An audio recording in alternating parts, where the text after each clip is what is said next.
Hello friends, जैसे मैंने एक वीडियो में आपको बताया था बीए की कॉपी कैसे लिखें, तो मैंने कम्प्लीटली वीडियो नहीं बनाया था। तो ये यहाँ तक मैंने बता दिया था कि हैंड राइटिंग पे विशेष ध्यान दें और जिसकी राइटिंग अच्छी नहीं होती है वो भी घबराए ना, बस साफ़ सुथरी अपनी कॉपी को लिखे, क्योंकि इतना ज़्यादा टाइम रहता है तो उसमें कहाँ से हो पाएगा। तो मैं जैसे बताने वाली थी डोंट कट।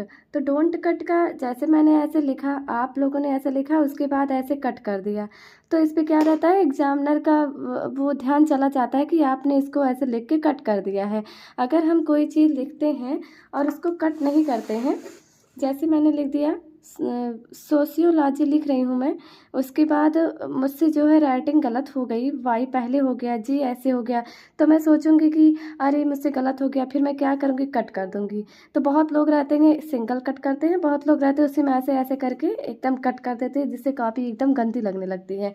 इसलिए क्या करें कि कटिंग ना करें, कोई भी चीज़ हम लिख रहे हैं, मान लीजिए लिख दिए, तो उसके बाद क्या करें, हम इसको जो है ऐसे लिखते आगे चले जाएंगे। समाज एक प्रक्रिया है, मतलब ऐसे लिखते चले जाएंगे, ये नहीं कि अरे मैंने ये सेंटेंस गलत हो गया तो इसको लाओ काट दो। अगर कट कर देंगे, आप ही सोचिए अगर किसी की कॉपी ऐसे साफ़ सुथरी है और लिखता चला गया, बीच में कोई भी चीज़ एक दो गलती हो गई तो आप उसको जान नहीं पाएंगे, लेकिन अगर वो कटिंग किया है तो आपकी विशेष नज़र उसी पे चली जाएगी।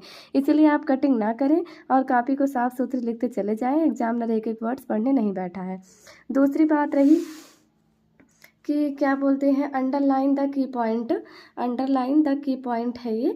तो जैसे कि हम क्या करेंगे, अगर कोई चीज़ लिख रहे हैं, मान लीजिए हम कोई भी चीज़ लिख रहे हैं, जैसे लिख रहे हैं सांस्कृतिक धरोहर, मान लो लिख रहे हैं हम सांस्कृतिक सांस्कृतिक धरोहर लिख दिए। अब ये क्या है, एक इम्पॉर्टेंट की पॉइंट है और मैं ऐसे लिखते चली गई, तो क्या, जैसे समाज समाज एक सांस्कृतिक धरोहर है, तो ऐसे लिखे हैं हम, तो हमें कैसे पता चलेगा एग्जामिनर को कि कौन सा इसमें इंपॉर्टेंट पॉइंट है।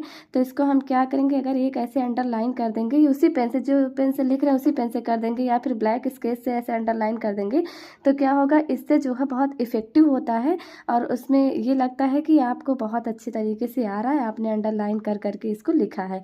तो इससे जो है बहुत फ़र्क पड़ता है और आपकी कॉपी भी अच्छी लगती है देखने में। और क्या बोलते हैं, एग्जामिनर भी सोचेगा कि जो है ये अच्छा स्टूडेंट है, इसने अच्छे से कॉपी को राइट किया है और अंडरलाइन कर करके लिखा है, जिससे कि आपको नंबर ज़्यादा मिलने की संभावना होगी। और अगला पॉइंट है जैसे कि जेल पेन। जेल पेन का यूज ना करें। अब जैसे जेल पेन आप यूज करते हैं, तो अब ये एक सूखा पेन है, इसको हम कितना भी ऐसे रेज कर रहे हैं, लेकिन ये क्या, ये नहीं छूट रहा है। लेकिन जेल पेन में अगर एक बूंद पानी भी गिर गया ना, जैसे गाड़ी है, गाड़ी में भर भर के कॉपियाँ जाती हैं, कब क्या लग जाए कब क्या ना लग जाए, छूट जाते हैं। और उसके बाद जेल पेन जो है जल्दी उससे अभी एक बूंद पानी गिर जाए तो फैल जाता है कॉपी पे। तो इसलिए जेल पेन की यूज ना करें, हमेशा जो है सूखा पेन ले, सूखा वाल पेन ले, इसी का यूज करना चाहिए।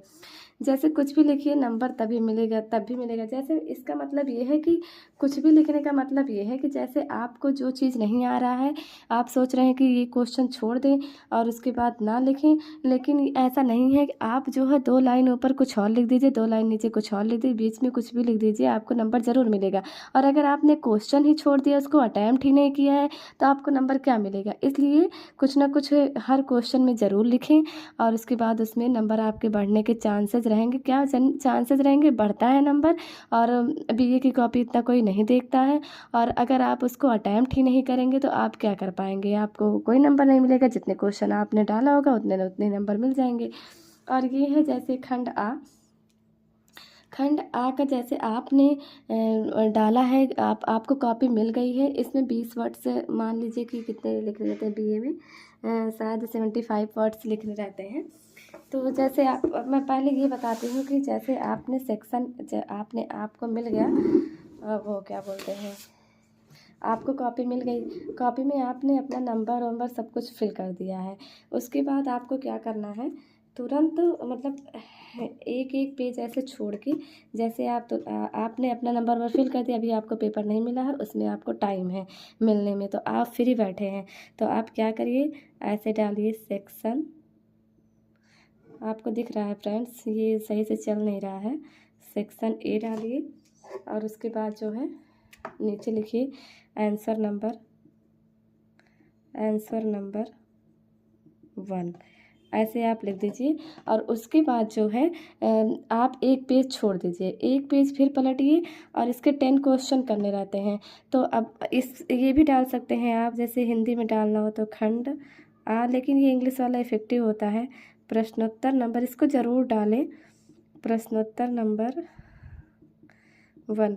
जैसे बहुत लोग रहते हैं क्वेश्चन ही लिखना शुरू कर देते हैं, तो क्वेश्चन लिखने का कोई मतलब नहीं। पेपर में क्वेश्चन खुद है, एग्जामिनर जब बैठता है पेपर चेक करने तो क्वेश्चन को देखते हुए वो कॉपी को चेक करता है।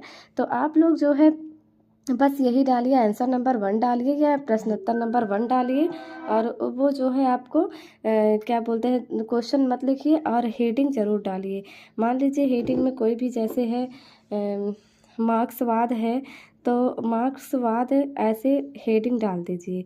ये नहीं लिखिए कि मार्क्सवाद की उत्पत्ति कब हुई थी, किसने किया था, और उसके बाद जो है कब ये आया था। ऐसे क्वेश्चन लंबा तंबा हो उसको आप लिखने बैठिए। मार्क्सवाद है तो मार्क्सवाद आप डाल के हेडिंग, उसके बाद ऐसे कर दीजिए लाइन अंडरलाइन, 2 अंडरलाइन करके उसके बाद एक पेज छोड़ दीजिए, पलट दीजिए। फिर दूसरे पेज पे डालिए क्या आंसर नंबर भी डालिए, उसी सेक्शन का रहेगा। तो आंसर नंबर बी डालिए, आंसर नंबर 2 डालिए, मतलब ऐसे रहता है रोमन नंबर में। आंसर नंबर 2 डालिए, उसका फिर हेडिंग डाल दीजिए, जो भी हेडिंग है। समाजवाद है, समाजवाद है तो उसको डाल दीजिए।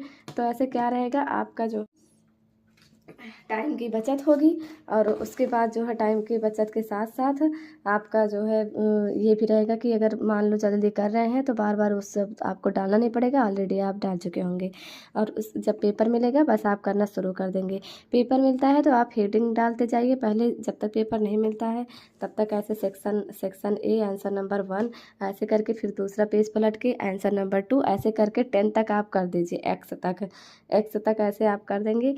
उसके बाद जो है फिर सेक्शन नंबर बी डालेंगे, सेक्शन नंबर बी डालेंगे। रेड पेन का यूज आप नहीं करेंगे। सेक्शन बी डालेंगे, आंसर नंबर उसमें भी रहेगा, आंसर नंबर 1 डालेंगे। तो ये तो मैं रेड पेन का यूज कर रही हूँ, लेकिन आप रेड पेन का यूज नहीं करेंगे, यहाँ पे ब्लैक स्केच का यूज करेंगे। और उसके बाद जो है आप उसमें भी ऐसे डाल के उसको छोड़ दीजिएगा। जब आपको पेपर मिल जाए तो आप क्या कीजिए, आंसर नंबर 1 डाल के हेडिंग जो भी हो, चाहे जो हो हेडिंग हो, उसको क्या करिए आप जो है हेडिंग डाल के लिखते जाइए। हेडिंग ज़रूर डालिए, हेडिंग ऐसे डाल के, मान लीजिए हमें समाजवाद डालना है, समाजवाद है तो समाजवाद ऐसे लिख के उसके बाद ऐसे 2 बार अंडरलाइन करके उसके बाद आप लिखना शुरू कर दीजिए उसके बारे में। तो आपको ऐसे क्या होगा, ज़्यादा नंबर मिलने की संभावना होंगी। और क्या होता है, जैसे आपको जो क्वेश्चन आ रहा है उसको करते जाइए, जो नहीं आ रहा है उसको छोड़ते जाइए, आप तो नंबरिंग कर लेंगे। और उसके बाद फिर जब आपको जो क्वेश्चन नहीं आए उसको फिर बाद में लास्ट में करिए, जिससे आपके नंबर गेन कर सके। और जो है जो ये लॉन्ग क्वेश्चन होते हैं उसको उस पर टाइम ज़्यादा आप दीजिए, क्योंकि जो है उसकी कभी कभी क्या होता है टाइम कम पड़ जाता है और उसके बाद हम शॉर्ट क्वेश्चन को इतना लॉन्ग लिख देते हैं कि लॉन्ग क्वेश्चन को उतना लंबा नहीं लिख पाते हैं। इसलिए आप वर्ड्स को ध्यान देते हुए जितने वर्ड का पूछा है उतने वर्ड्स का आप लिखें, तब भी आपको उतना ही नंबर मिलेगा। और अगर आप जो है इसमें मान लीजिए 100 वर्ड्स पूछा है, आप जो है 200 वर्ड्स लिख रहे हैं तो उसका कोई मतलब नहीं है, नंबर आपको उतना मिलेगा। जो 100 वर्ड्स लिखेगा उसको भी उतना ही नंबर मिलेगा। इसलिए आप लॉन्ग क्वेश्चन पे जितना लिख सके उतना वर्ड्स लिखें। और उसके बाद जो है जितना लॉन्ग वाले जो रहते हैं, लास्ट वाले लॉन्ग क्वेश्चन, वो दीर्घ उत्तरी वाले जो रहते हैं, इसमें जो है आप ज़्यादा से ज़्यादा लिखने की कोशिश कीजिए, जिससे आपके जो है नंबर ज़्यादा आ सके। उसमें सारे वर्ड्स पूछते हैं, ढेर सारे वर्ड्स, उसमें सब लोग कमी कर देते हैं, स्टार्टिंग में लिख देते हैं। और ऐसा भी मत कीजिए कि आप दीर्घ वाला ही पहले लिखने बैठ जाइए कि हमें सारे वर्ड्स इतने ज़्यादा लिखने हैं तो इसको पहले लिख डालो, पता चले उसको लिखते लिखते आपका टाइम हो जाए, शॉर्ट वाले सारे छूट जाए। इसलिए शॉर्ट वाला जो 10 क्वेश्चन है उसको लिख के उसके बाद ही जो है अपना वो लघु और दीर्घ कीजिए। नहीं तो कभी कभी ऐसा होता है दीर्घ वाला ये लगता है कि ज़्यादा नंबर के तो रहते ही हैं। अगर एक क्वेश्चन आप करते हैं तो शॉर्ट वाले जो एक नंबर करेंगे उससे ज़्यादा उसमें मिल जाएंगे। लेकिन ये रहता है कि अगर आप दीर्घ लास्ट में करते हैं तो उसमें अपना टाइम आप मैनेज कीजिए और उसके बाद लिखते जाइए, जिससे जो है आपके शॉर्ट वाले भी ना छूट पाए और लॉन्ग वाले भी ना छूट पाए। तो ठीक है, फिर अगर कोई प्रॉब्लम होती है तो आप बताइएगा, इसमें कमेंट कीजिएगा, हम दूसरा वीडियो ले आएंगे। और बाकी वो आशा करती हूँ कि आपको जो है ये वीडियो पसंद आई होगी। और आपसे मैं ये उम्मीद रखती हूँ कि आपका जो है नंबर इस वीडियो को देख के ज़्यादा से ज़्यादा आएगा। 90% अगर आपने इसको ध्यान से देखा होगा तो 90% आपका कोई रोक नहीं सकता है, और इतना ज़रूर आएगा। तो ठीक है फ्रेंड्स, मिलते हैं नेक्स्ट वीडियो में।